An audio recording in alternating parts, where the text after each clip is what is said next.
A nação rubro-negra celebra seus heróis, seus deuses do Maracanã, aqueles que nos entregam a glória. Mas e se eu disser que, por anos, caminhamos cegos ao lado de uma mente tática que, em silêncio, moldou o manto sagrado, enquanto os holofotes dançavam em outro lugar? Pense bem.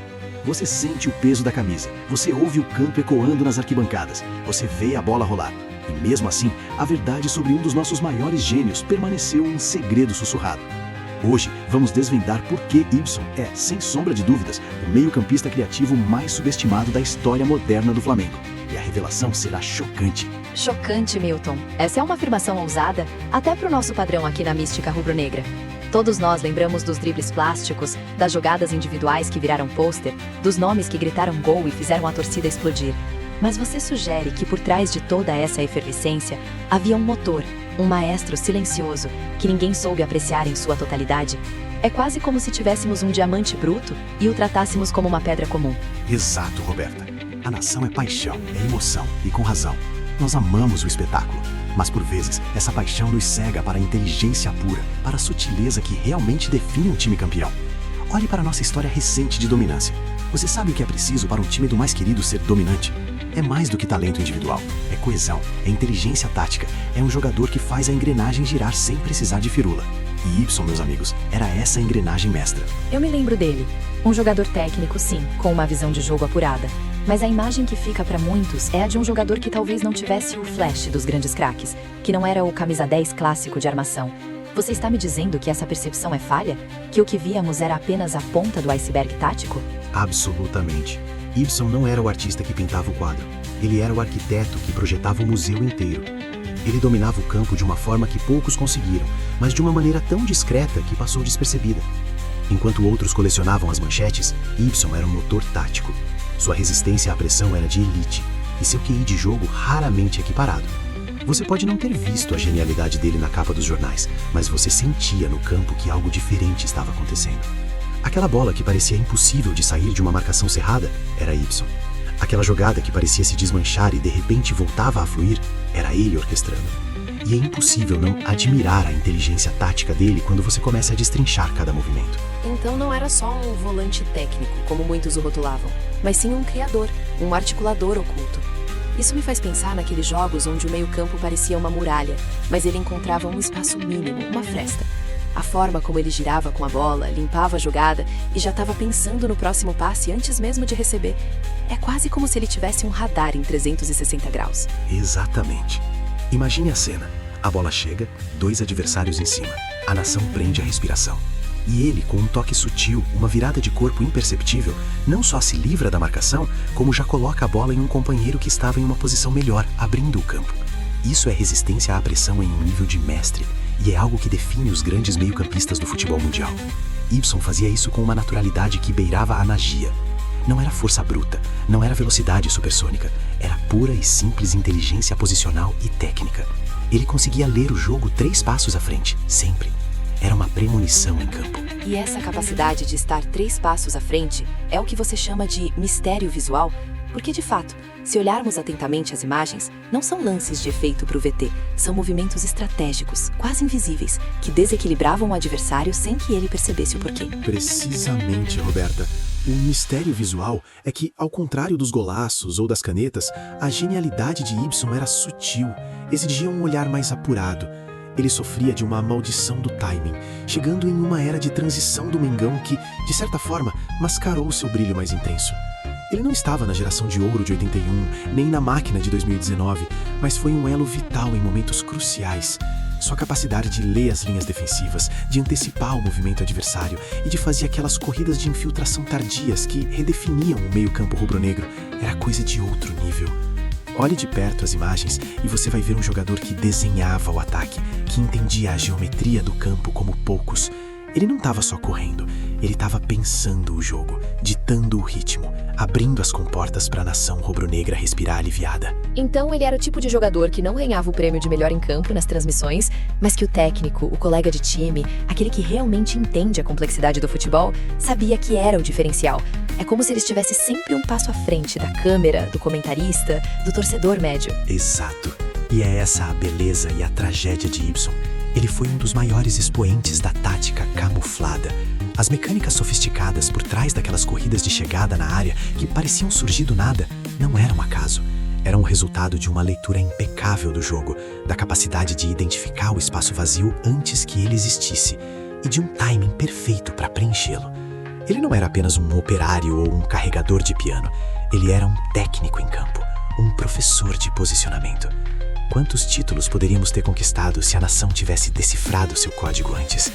Essa é a pergunta que fica. E isso nos leva ao nosso mergulho analítico, certo? A ideia de que o jogador mais importante de uma era estava escondido à vista de todos. Parece até roteiro de filme. Porque quando a gente fala em trabalhador ou esforçado, muitas vezes a gente diminui a genialidade técnica. Mas você está falando de um mecanismo técnico, de estatísticas que rivalizam com os melhores do mundo. Precisamos romper com essa dicotomia falsa, Roberta.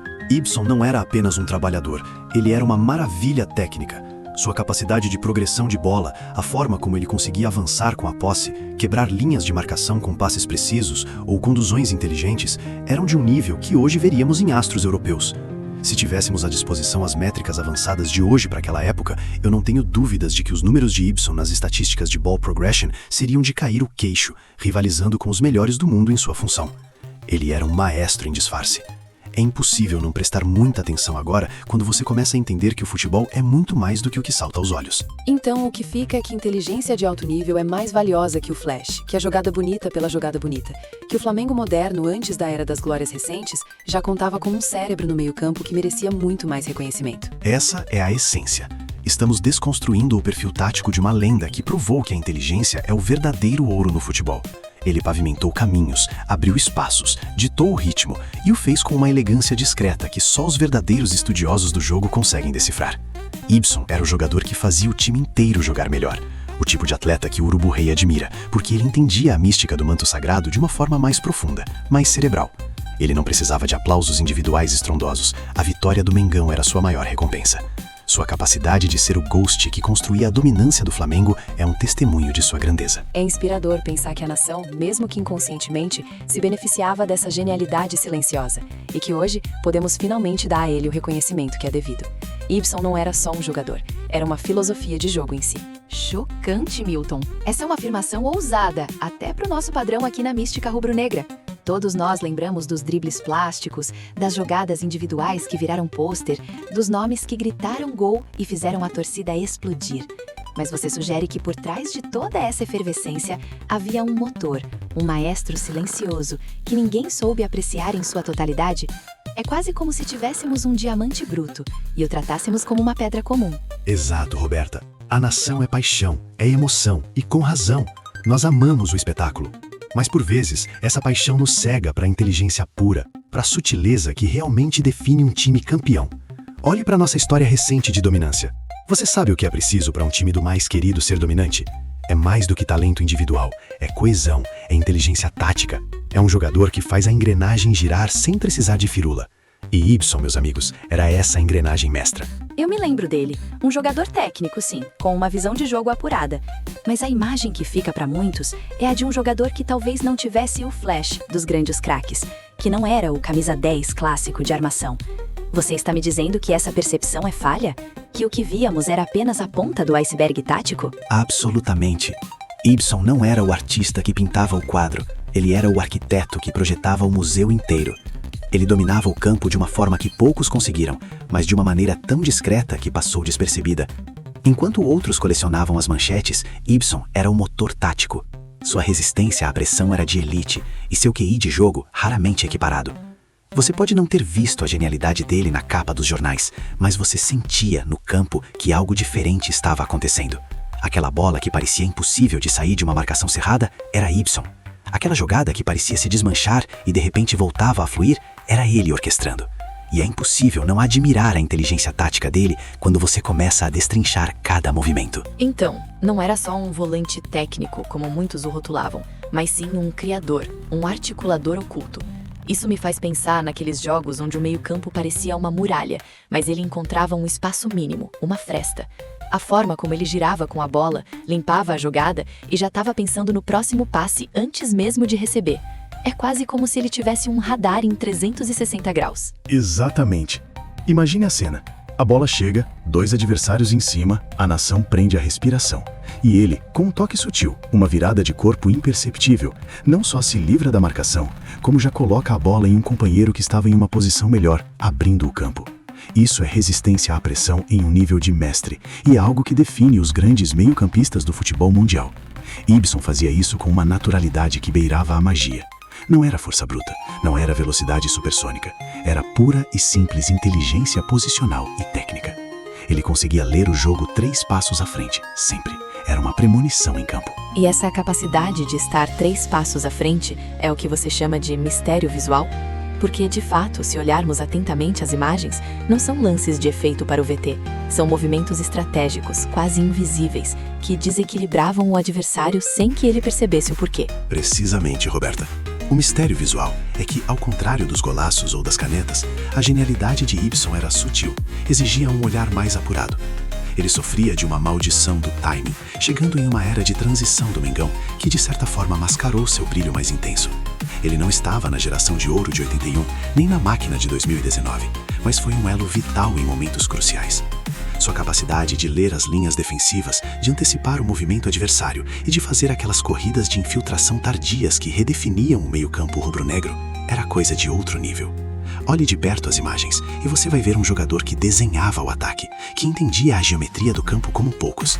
Ele não estava só correndo, ele estava pensando o jogo, ditando o ritmo, abrindo as comportas para a nação rubro-negra respirar aliviada. Então, ele era o tipo de jogador que não ganhava o prêmio de melhor em campo nas transmissões, mas que o técnico, o colega de time, aquele que realmente entende a complexidade do futebol, sabia que era o diferencial.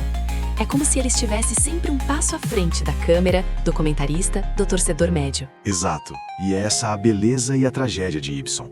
Ele foi um dos maiores expoentes da tática camuflada.